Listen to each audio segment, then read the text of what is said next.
So I'd like to call the public meeting of BIFAC to order. I would like to say Happy New Year. This is our first meeting for 2020, and welcome everyone. I have no further formal comments, so I will move to the consent agenda. Are there any items on the consent agenda that the members would like to speak to? No. So could I have a motion to approve the consent agenda as presented? Nick? Seconder Amanda, thank you. Could I ask if there are any declarations of conflict?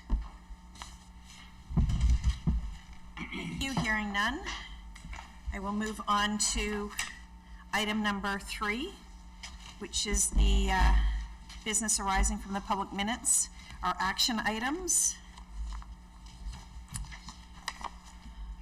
Does anyone have any questions or comments on the action items? And the one action item that's being responded to at this meeting is the first on the list, and there's a report on the agenda. Okay, so can I have a motion to approve the action list? Nick, Amanda, thank you. And we'll move on to item number 4, the false fire alarm update. Thank you. So our Senior Director of Fire, Life Safety, and Risk Management.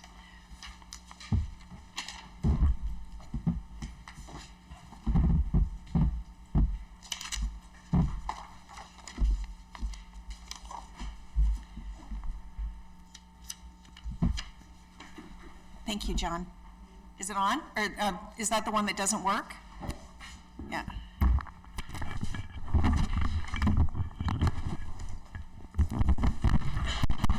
There we go.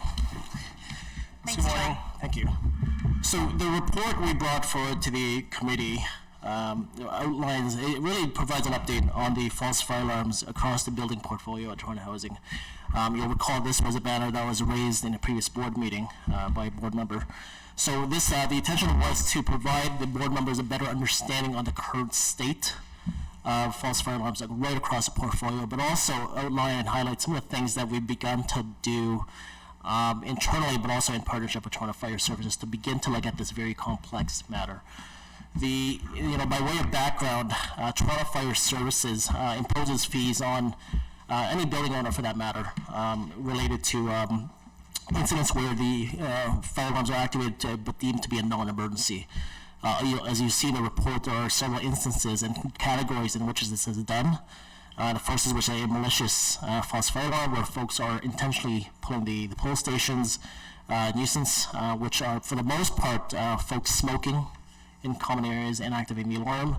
And there are instances in the elevators where folks call TFS, but when they do respond, it's deemed to be a non-emergency. So those are the type of scenarios that we incur cost on across the portfolio. And the figures, when you look at them, I believe they speak for themselves. There's been an upward trend for the last 9 years, and it's alarming. And when you look at the trends, and there is, I will say, a reimbursement process with TFS. So it's a process in which we get these fines, and we have the opportunity to revisit them with TFS, and we're allowed a certain proportion to be reimbursed. I'll say because of the criteria that is being currently used, we're not realizing or recovering as much cost as we should be. So I'll give you an example.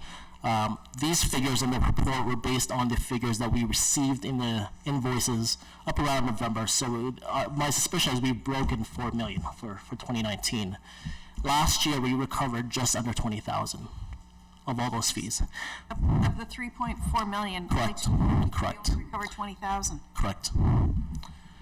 So in the intention behind the reimbursement program is we demonstrate to TFS that we have the measures and controls in place.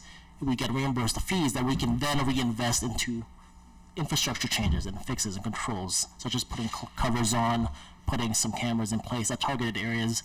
We had recent discussion with TFS just this week. So they've committed that they're open to restarting the dialogue on in the reimbursement process and the criteria. So it's a good conversation. I think that's where we need to go. But again, the figures does speak for itself in terms of the figures that we get back. So we are making claims for reimbursement, they're just being Correct. denied. We have a separate staff resources. This is all they do. That's all they do? That's correct. But they're just denied? Yeah. Okay. So in terms of, and we realize through the conversation we've been having internally with Kevin, Dara, and Sheila over the last couple of weeks, it's a complex issue, right? You look at the different sites, each of these different buildings and communities have their own different nuances and each different challenges. And the thought is, coming short of a silver bullet solution, is that we will need to take a more localized approach. And again, I just sort of want to take a step back. There are things already in place at most of these communities. You'll take, for example, 251 Sherbourne. I believe that as part of that site, there's already security that's deployed 24/7. The third-party security plus the CSU through Bill's team does 24/7 rounding of all the communities. So there's actually folks on site that you would think would be a deterrence. But again, when you think about the majority of our alarms are the malicious in nature, nuisance, I mean, it's a challenging scenario where folks are intentionally doing this, and it's usually a transient population that goes through our buildings. So part of this is looking at, we mobilize a task group in partnership with TFS, so TFS is part of it, to take our top buildings.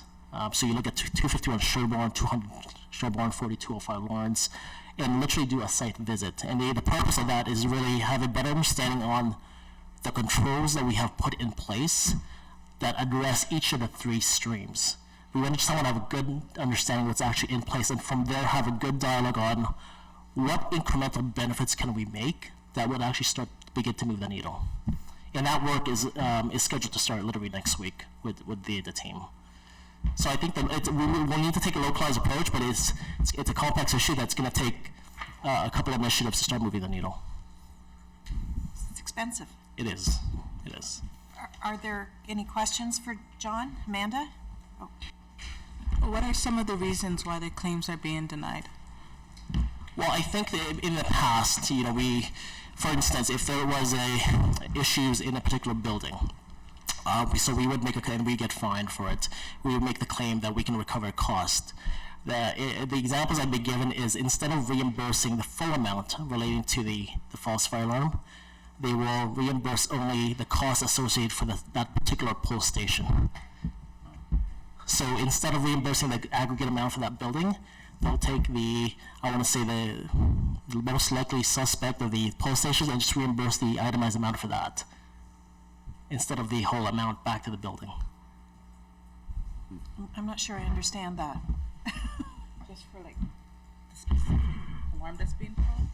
Yeah, so if, because part of the conversation before is we get the funds back and we can reinvest it into the program or infrastructure in that building.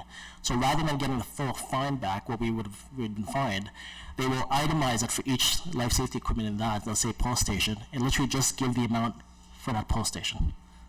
So that must be a pretty small amount. It is a very small amount, and it's you think about all the administrative time and costs going back and forth, it is tough for the team. So my follow-up question is, how much money are we spending internally to generate $20,000 of? Well, we have this for like 1 FTE on this, Right. so it's not even enough. I would like to at least say we're breaking even to even cover the administrative costs. I'm not even in the position to do that. Yeah. We'll certainly bear some study because it's obviously, to your point, a delicate balance. Obviously, fire and life safety is critically important. But there's got to be a better way with $3.5 million of costs. That being said, do you have any sort of benchmarking ideas? Given the size of our portfolio, you would expect some of this to happen, but is this well above the mark, at the mark, et cetera? So, great question. So the benchmarking question has come up, and we've taken the time over the last couple of months to speak with other housing providers. The next closest one to us in Canada would be Ottawa. So Ottawa is an interesting case. Ottawa does not even have a bylaw that would allow their fire department to impose these fees. So inherently, they don't even have this risk. So the next one we've spoken to is a few around the GTA.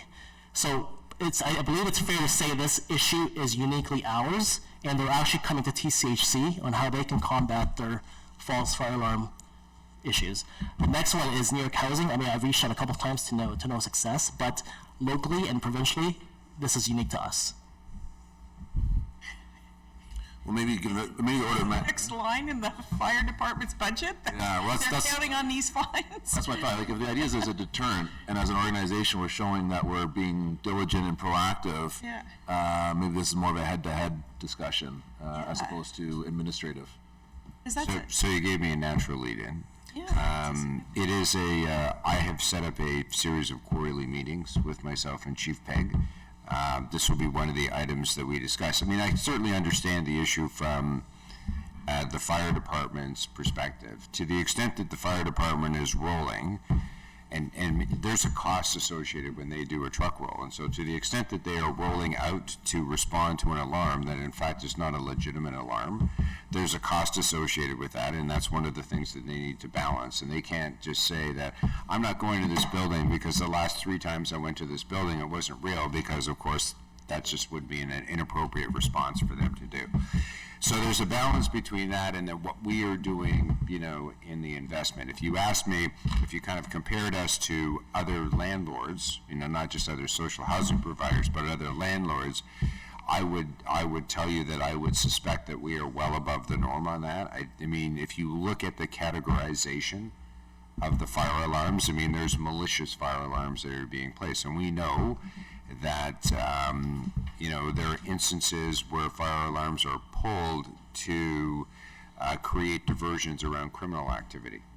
You know, and that to some degree is you know, more prominent in some of our sites than it would be in your average market condominium or market rental unit. And so that, you know, I'm not suggesting that Chief Pegg and I are going to come to resolution on this, but I want to, you know, raise the idea with him in terms of this is a significant amount of money. I understand that there's a significant cost to you. At the end of the day, it's all just city money churning around within the city, you know, the city machine.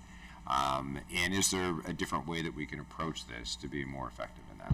Well, and I guess the fines meant to be a deterrent to the landlord to, you know, act proactively. And if that is the case, hopefully we can demonstrate that we're doing that, and you know, make it more of a collaborative. This was meant to be a punitive measure, because And I think will be the kind of direction that I take the dialogue, but I also want to put forward to this board that there is a real cost to Toronto Fire in terms of if they're making 2,000 calls, you know, a year, there's a cost associated with making those 2,000 calls.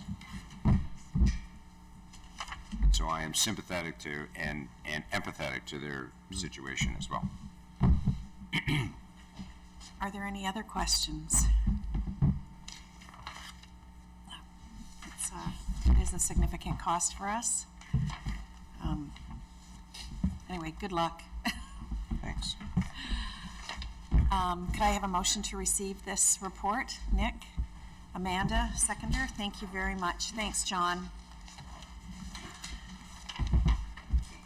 We'll move on to item number 5, which is the ITS reports. We'll turn it over to Louisa for the Holmes project update. 5A.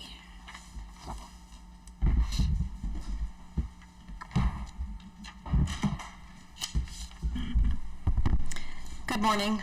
I am very pleased to present to the BIFAC an update of the Holmes project to the committee. This is effective of December 31st, 2019. Overall, the Holmes project remains on track. With respect to track 1, which is our first go-live schedule for July 1st of 2020, the project team has completed all the business process design activities in 2019. Our configuration and our initial testing concluded in December. We found no significant issues raised during that testing period, and we are now actually in the progress of a second round of testing in January.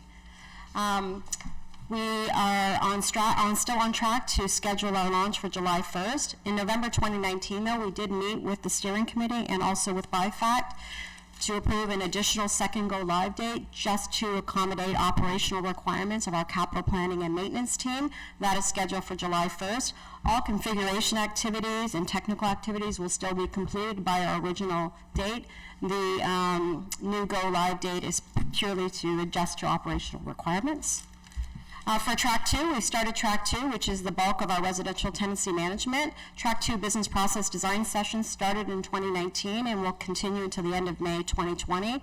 It is important for BIFAC to know that the Holmes project team and the restructuring team are working very closely together on business process design to ensure that the solutions developed for the Holmes project fully align with restructuring efforts and the goals of the restructuring team. We've also started data preparation activities for Track 2, and so the bulk of the work for the next quarter is on that business process design. Currently, the overall project is running 31% complete, which is on track for our project schedule. Our Track 1 activities are 51% complete, and we've just started Track 2 activities, which is running about 6% complete. As part of our ongoing reporting, we will be reporting to the board the financial position of the project. So we've outlined the summary of the project budget to date, and that's outlined in the report for you. To let you know that right now the project budget is currently forecasted at a reduction of $2,240,000. That is primarily a result of two factors. One is, again, a delay in onboarding project resources at the beginning of the project. So we did have a lot of resources that we were required to onboard, and there was a bit of delay obtaining some of the necessary resources for that. And the second one was some contract negotiations that had concluded after the original budget was presented, and that resulted in an additional reduction in the budget. So if you have any questions, I'm happy to answer them. Are there any questions? Oh. No, I just want to, kind of applaud the group. IT budgets are generally not on time and on budget. They kind of have that commonality with construction. And I think it's just kind of the magnitude of the size of those projects that I'd like to, not only just the IT team, but the entire leadership team that's involved in supporting this effort, and just give a call out to them in terms of the great work that they're doing. Thank you. Nick? Just a few follow-up questions. On the go live for Track 1, you mentioned there's a segment of that that's going to go live January 2021. Just in terms of proportionality of it's called the 1A versus the 1B track, can you give any sense of sort of the order of magnitude of each of those relative to each other? In the sense is 1A 75% of that section, and 1B is a smaller portion? Or I'm trying to get a sense of how much of Track 1 will be going live in July versus January. So Track 1 is the financial and procurement components for Track 1A. I guess we'll call it Track 1A for July 1st. So that involves a number of the organizations. Track 1B is involved in the FM team, the capital planning and maintenance team. I would say you're probably right with your estimates at about 75% for Track for July 1st and about 25% for 1B. The majority of work, though, is completed on track to the original project schedule. The delay is purely for operational requirements. We will have a small kind of retesting that will occur right before go live on January 1st, and a refresher for some training, and then we will launch. And just in terms of next milestones, clearly the July 1 date is a significant milestone. Are there any meaningful milestones between now and July 1st that we should be aware of or focusing on in the Q1, Q2? Yeah, absolutely. We have a number of milestones. One is SIT testing. So systems integration testing is in progress right now. So one of the things is we're replacing 30 legacy systems, but those systems also spoke to other TCHC applications. So right now we had to rebuild those integrations. So for example, we have an integration with some HR systems. So we're now in the progress of testing all of those integrations again to make sure that data is flowing and processes are flowing between those. So that's a significant milestone, which will be concluded at the end of January. The next one is also what we call UAT testing. So this is a very important milestone for the project. So before we go live, we bring the users in, a significant number of users in, to conduct user acceptance testing to ensure that the systems are configured, the security is configured appropriately, and the data is also accurate in the systems, and that we require sign-off before we go live. And the other one is also the conclusion of the business process design mapping sessions for Track 2 is a significant milestone at the end of May as well. And training. Training is the last milestone before July 1st, where we take the organization who will be onboarded for Track 1 through training and ensure that they're ready to go.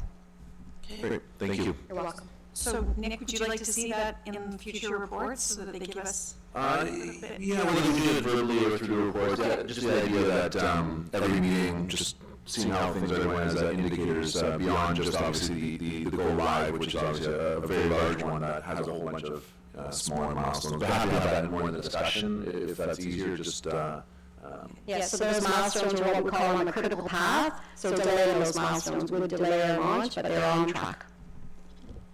Okay, so I'll leave it up to you, Louise. Either you include it in the written report for us or just speak to it. Okay. That would be great. Thank Are you. there any other comments on the Holmes project? Could I have a motion to receive this report? Thank you. And congratulations, it's still under budget. Thank you. Working hard. I can appreciate that. Sorry, Nick, and Amanda, seconder. Thank you, and then we'll just keep on going, Louisa. We'll move on to item number B. So thank you very much. I'm pleased to present a year-end summary report for ITS, and so this does not include the Holmes project, although the Holmes project team, the ITS team is a significant part of the Holmes project, so they're working on that. But in addition to that, just to give you an understanding of what we accomplished in 2019, the ITS operational plan was really focused on replacing the end-of-life technologies which existed in the organization. So outside of just the Holmes project, we did go ahead and replace a number of older technologies in our networks and infrastructure. So primarily around network and infrastructures, we did significant upgrades, and we also concluded our Microsoft modernization program, which brought the organization from Windows 7 to Windows 10. And so that was a significant achievement for the team. So just to give you an outline, I provided some statistics to the committee on what we also do. So outside of projects, the ITS team is responsible for what we call keeping the lights on in the organization. Oftentimes, this is an area of work that is not easily noticeable to the organization. It's no different than having the lights on. If the power goes off, we all notice it. But there's a lot of activities going on in the background to ensure the business remains operational. So just to give you an idea, we responded to more than 6,300 instances in 2019. And so these are things that impact the users or impact the organization and could have potential impact in our ability to do business. So incidences that we've noticed in 2019 are absolutely indicative of our end-of-life technologies. So this absolutely shows that our plan for 2019 and our plan for 2020 is on track, and we hope to see a reduction of those incidences as we continue to replace aging applications and technologies and equipment. So the second most common incident has to do with our corporate applications against Holmes project is a significant part of that project, and replacing those end-of-life and end-of-support applications is a priority for the organization in 2020 as well. We also responded to what we call requests, and these are things where the business requests things of the IT organization. This is the greater volume of the work we received. So more than 13,000 requests came to the ITS team. Just to give you an idea, the ITS team is actually not that big. So we're sitting at around 70 total, including management team, that respond to that many requests and incidents. So these are tasks that we complete with minimal effort and are often given to individual IT team members or a very small team to address. The most common requests are reporting or access. So when we onboard or offboard employees, that comes in as a request to the organization, and they can require, they often may use one resource or a multiple number of IT resources to complete the requests. So we did in 2019 put a freeze in on some of those requests. So I don't know if you recall, but prior to launch in May 2019 of the Holmes project, we did put an application freeze into the organization for any changes to do with the technology that we are currently replacing. That freeze will remain in effect until the conclusion of the Holmes project.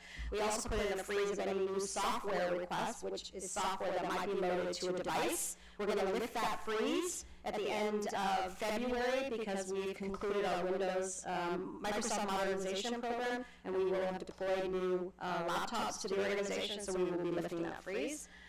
So we also complete a number of internal IT-led initiatives. These are things that are often behind the scenes, but are very critical to the organization. A lot of this has to do with improving our cybersecurity, our networks and our infrastructure, aging technology, and we also concluded business requested initiatives. These are mini projects, so not the Holmes project, but other smaller projects made at the request of business, and they're often part of a division's business plans, and we are support to that conclusion of that business plan. The other thing that's important to raise to the BIFAC committee is that the team is now also focusing on governance and service delivery. So just not delivering of technology, but ensuring that the team has strong governance behind it, so we're not just adding technology for the sake of technology or at the request of the business.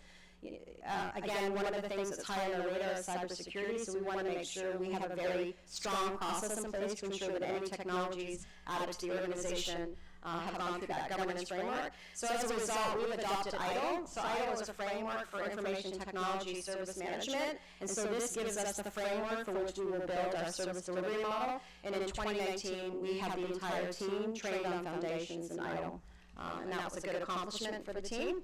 We've concluded the development of our 2020 ITS operational plan, which will focus primarily on introducing business intelligence into the organization as we also move forward with the Holmes project. And we are going to start what we call an application lifecycle management review, which means looking at all the other applications that are not part of the Holmes project and reviewing their life cycle and determining what that path forward is. Do we replace, upgrade, or decommission applications in the organization as part of, again, continuing to upgrade or improve the fact that we have so many end-of-life technologies in the organization. And that's it.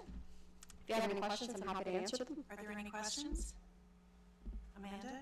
So ITIL is not a technology certificate, it's more about governance and. Governance and service delivery. Never heard of this. So Okay. it is an industry recognized certification. Yeah. Yep.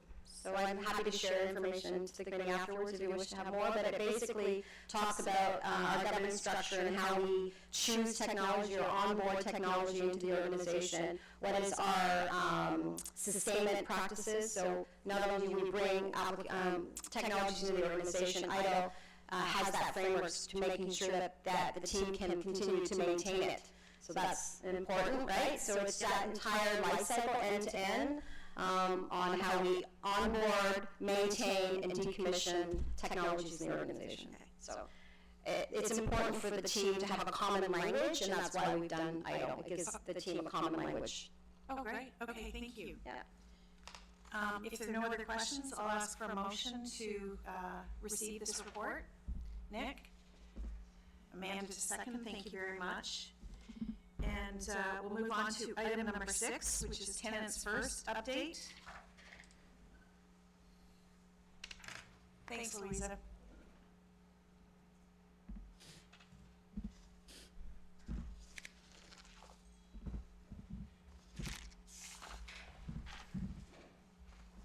Hi, Scott.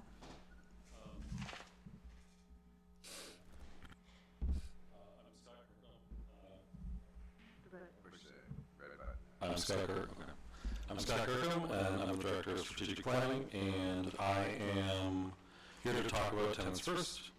The note is short, and this is an ongoing item that we've talked about in the past, so I'm just going to touch base on the changes that are significant, and then take any questions. The two major notable changes in trajectory since the last time this was presented is that the funding formula has been adopted into the city's 2020 budget. So this is good news. It means that we're extremely likely to get the funding formula that has been presented, which means that the budget that this board approved would be funded. And the second change is that the Scattered Homes RFP was extended slightly. So that's going to end now at the beginning of February. That's reflected in this note, but it's a change in trajectory since the last note.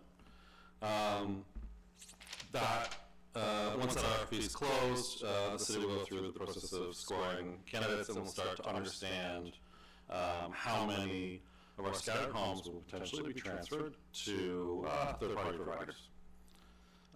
Otherwise, things are sort of humming along, as they have been for many months, without much noise, and I'm happy to take any questions you might have.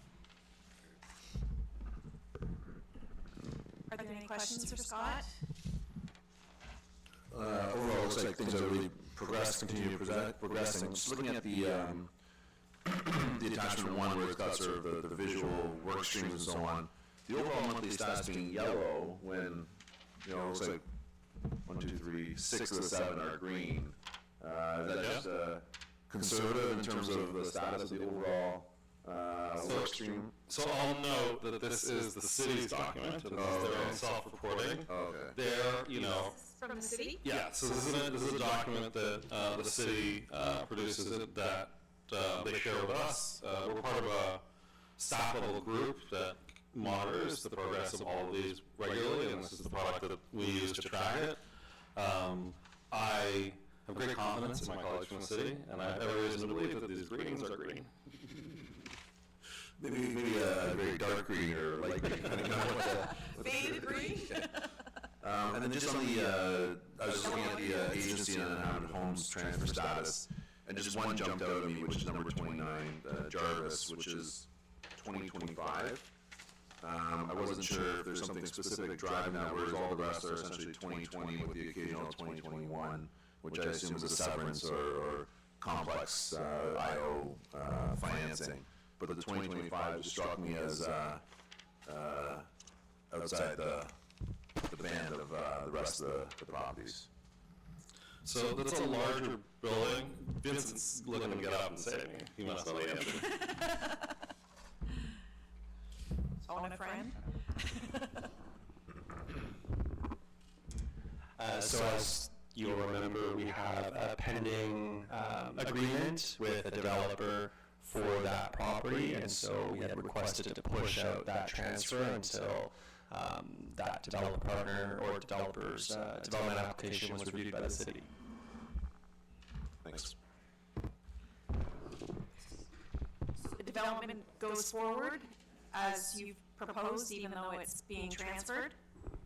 We're not actually redeveloping our property, which is the address 291 Jarvis. Oh.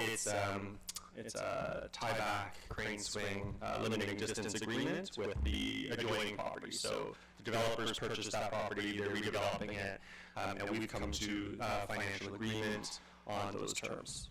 Oh, okay. Thank you. Are there any other questions for Scott or Nick, or Scott or Vincent? No. So could I have a motion to approve this report? Thank you very much. Nick? Amanda? Thank you. Thanks, Scott. So we'll move to Corinne and the 2020 Internal Audit Work Plan, item number 7.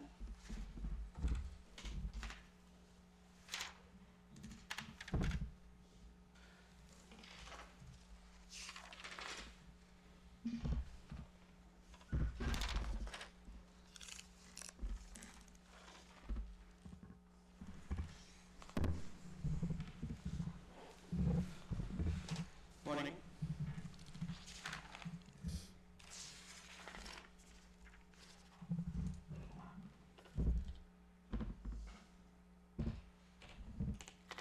So I earlier presented how the plan was put together. Yep. Just begin back. Right. Sorry, keep forgetting. Yeah. So we discussed in the earlier session how the plan was put together. The plan is being presented for BIFAC's approval. If there are any questions, please let me know. Are there any questions for Corinne on the work plan for internal audit? Nick? Maybe just for the next one, you know, it's prepare, as you list here, by these 5 sort of priorities or considerations, Right. and ERM, enterprise risk management being number 1, and sort of logically number 1. I think it'd be useful to have that as a attachment as well, just to sort of reference what the audit items are relative to the overall enterprise risk categories. Just for the next time, that's fine. Like the fact that they'd be considered to form the plan makes sense, but just as we look at the. Sure, I can do that. I have it handy in case if somebody wants to refer. So which top 10 risks were referred? We did have that in the, they are ranked. So risks have been identified in the plan, Okay. but the ranking that was done by ERM, this is with me, it's not part of the package, but there is one column in the plan which talks about the risks. So if you go to the plan, see there is alignment with ERM, priority risks. There is a column in there which indicates which risks have been mapped to the ERM TCHC risk profile. Okay, so can we just continue with this, what we received in the, in camera, and include it? Sure. Okay. So is that what you're looking for, Nick? Yeah, it's more sort of being able to sort of cross-compare, because on this, it sort of, it lists which ones it's applicable to. Yeah. But it'd be useful to see sort of the top 10, and Oh, okay. more to see the gaps, and Okay. or discuss ones where are not being proceeded, and maybe it's in the following year's plan, or what have you. It's not just high, it's what's not included. Yeah, I just want to make sure, from my perspective, like the internal audit, a big part of it is addressing, order of magnitude, the key risks of the organization, so it's more just confirming the absence of, or gaps in the plan, or plan future implementation. Sure. So we can include that in future reports. We will. Thank you. Kevin? And just one other note that I would make, you may recall historically that audits were started and seemed to take many months to complete, perhaps even years to complete. CRIM is designed a plan here that essentially generally will conclude in the following quarter, so it's kind of manage the resources effectively in that so that you get far more timely reporting on these sorts of things when we won't have that long lag of activity that took place with an internal audit maybe 3 years ago. Okay. And the departments that are being audited, they're also receptive and not delaying the process? Well, it's a good question. So we are hoping for the best, and we would definitely will be looking for more cooperation and better flow of information compared to previous years. But yes, so far we have connected to a couple of division heads, and they were agreed to the timelines, and we hope the information will be there for us to complete the audits, which we have generally planned to complete between 8 to 12 weeks, and hopefully the information will be there, so we will be able to complete that on time. Okay. And how much lead time do you give them so that they know that you're? So now, as soon as the plan will be approved, so a couple of division heads already know about it, but as soon as the plan is approved, what we'll do is we'll send an information, email out to them, informing them that the plan has been approved, and tentatively this is when we are supposed to have our opening planning meeting. So we have meetings with them, and then we finalize the scope, and then we do. So they will know beforehand from after the approval within a week from today as to when we are coming to get the audit done. Okay.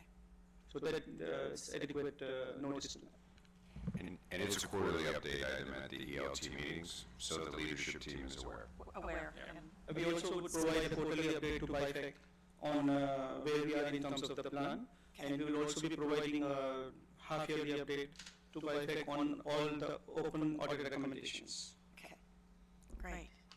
Are there any other questions before we have a motion to approve?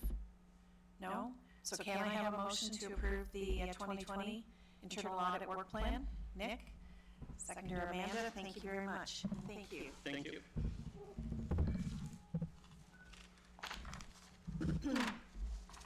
So we'll move to item number 8, which is the AC exchange program update. What? So, we have a report in front of BIFAC today that outlines the actions that we've taken to remove air conditioning units that are a significant safety risk to tenants and the public at large and around our buildings. Those units are out in space, not above balconies. We have initially identified 5,400 units that had to be removed. That increased to over 6,800, and we have removed all but about 313, where we are working with tenants in those units to effect their safe removal as well. The plan is to have those AC units replaced with a floor-mounted unit prior to the next cooling season, and then to move forward with a full review of all window AC units across the portfolio so that we don't have window AC units being installed for the next cooling season that may be in tenants' closets as we speak. questions for Sheila? So you're saying, I think you said there was 6,000 overall that are being replaced, and to date, it's been, the vast majority are in progress? Correct. Yeah, great, thank you. To 6,900 with 313 that we still have to work through with tenants. There may be another 6,000 to 7,000 units that people have in their closets in their units. We're trying to get a handle on that so that we can replace those as well. How are we doing that? As a outreach program in terms of dialoguing? Correct, through the local superintendents. Great. Well, Joe, that's a lot of air conditioners to replace, so great job getting that done so quickly, or getting that process going. So it's still one contractor that's able to, even though there's an increase in the number, it's still one contractor that's able to remove them? So we had to bring some additional resources in to assist us with that first removal, and we had to engage in a much more direct way with frontline staff, and we got very good support from frontline staff to assist us, and that continues. Okay. And is there a significant delay in the completion time? No. With the additional? Okay. No, we're on track. Great. Are there any other questions regarding the AC unit? Could I have a motion to approve this report? Nick? Amanda, seconder. Thank you. Thank you, Sheila. And we'll move on to our work plan, item number 9. And I'll turn it over to Dara. So, as part of our planning for the year, the governance unit has created a work plan for the committee to identify reports that, based on outstanding action items and the yearly calendar of reports that will traditionally come to BIFAC, we can expect to be bringing to the committee during the course of the calendar year. It's before the committee this morning, in order that the committee might identify for us gaps in the document that we've prepared, or make other suggestions as to reports that the committee would want to receive. Approving the work plan doesn't mean that at some future date the committee is in any way forestalled from making that request, but this document gives you a sense of where management believes the reports that are outstanding currently reside and when they'll come to the committee. Are there any comments on our work plan? This is my first go-through, so I'm not familiar enough to say that there's anything missing, but I'll... No, same, and thank you for providing, it's always useful, sort of getting the anticipate what's coming as well, and be aware. Thank you. Okay, so you're much more experienced at this, Nick, so you don't see any Much gaps? is a relative term.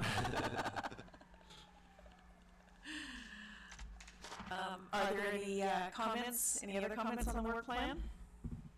No? So could I have Kevin? Yeah, just in terms of one of the, I mean, a lot of the items are perfunctory in terms of they are, somewhat transactional, a large transaction, they're development related and those sorts of things.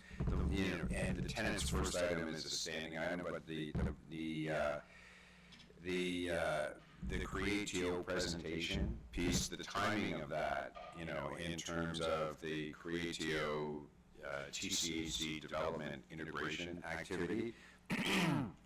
The plan right now at the city is to bring that forward to council in the June council report, so that the work that is currently ongoing between Creatio and Vincent's team, relative to that particular body of work, we expect that Creatio will be in a position and that work will be substantively done in terms of the big elements, because clearly it's an item that needs to be approved by TCHC in addition to the city, in terms of how it moves forward. Have to approve it first before it goes to the city. And one of the things that I've asked Creatio to do, and the city, when they're designing that, is to outline, because I think it will make it real for us. There'll be a lot of words and schedules around things, but in terms of taking two transactions, so say a relatively complete transaction, i.e. phase 4 and 5,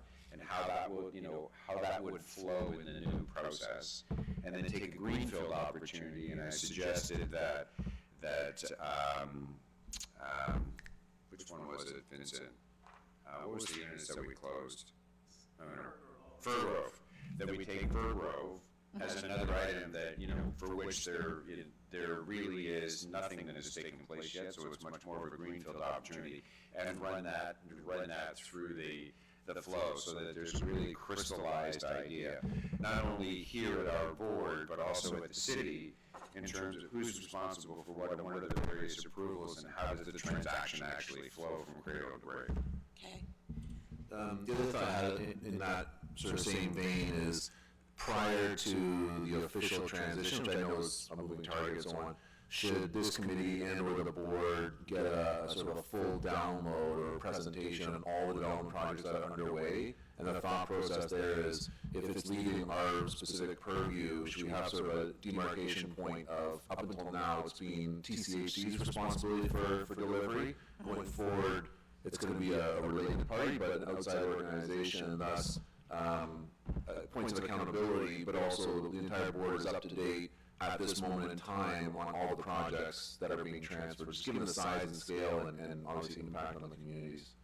Yeah, I think we could do that, just in terms of that. Is it, essentially it would be like a quarterly report, just in terms of the timing of when this would come. And I'm thinking like through all the projects underway, because today it's generally ad hoc as it relates to milestones on individual projects, but maybe running through all of the projects to make sure everyone's familiar what stage they're at, and given that it's being transferred outside, going forward with the plan and what the milestones are.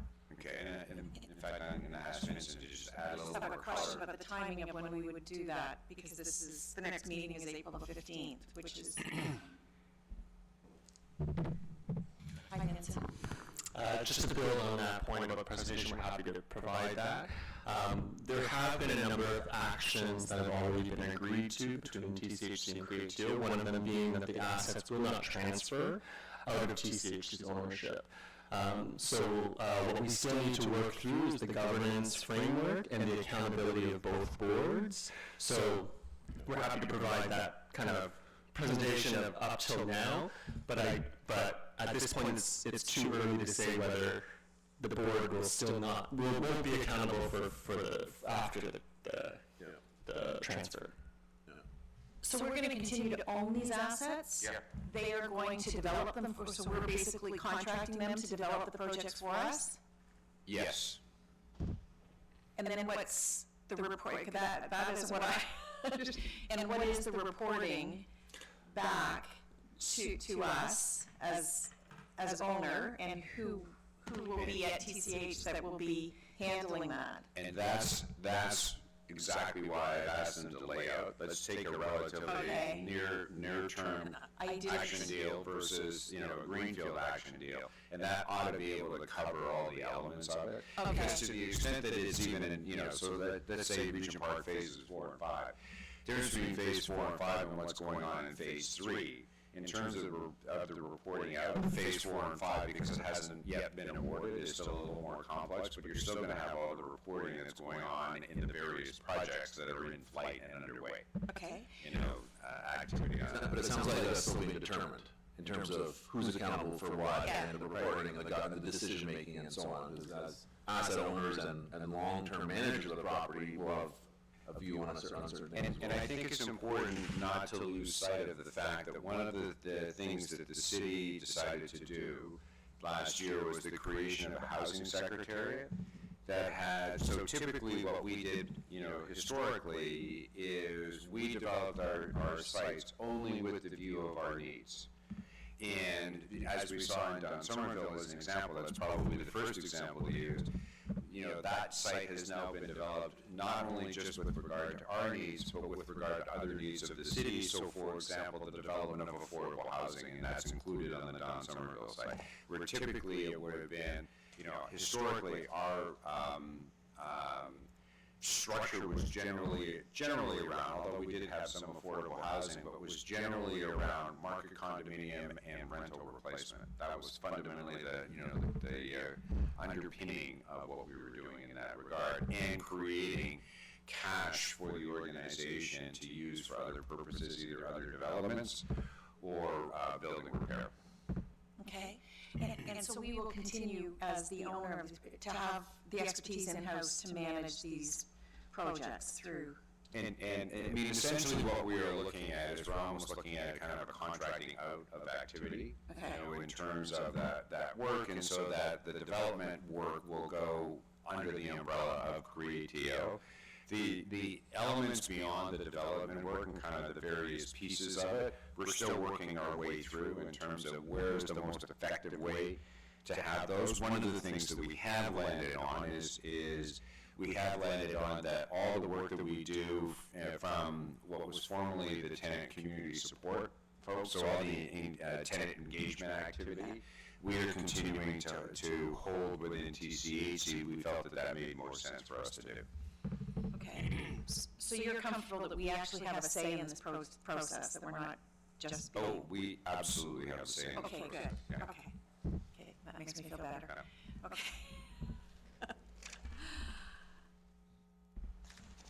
So are there any other questions on our work plan? So we can provide an update as part of the April 15th meeting. Perfect. Can I have a motion to approve our work plan? Nick? Amanda? Thank you. If there's no other business, then I'll ask for a motion to adjourn the meeting. Nick? Amanda? Thank you very much. Thank you.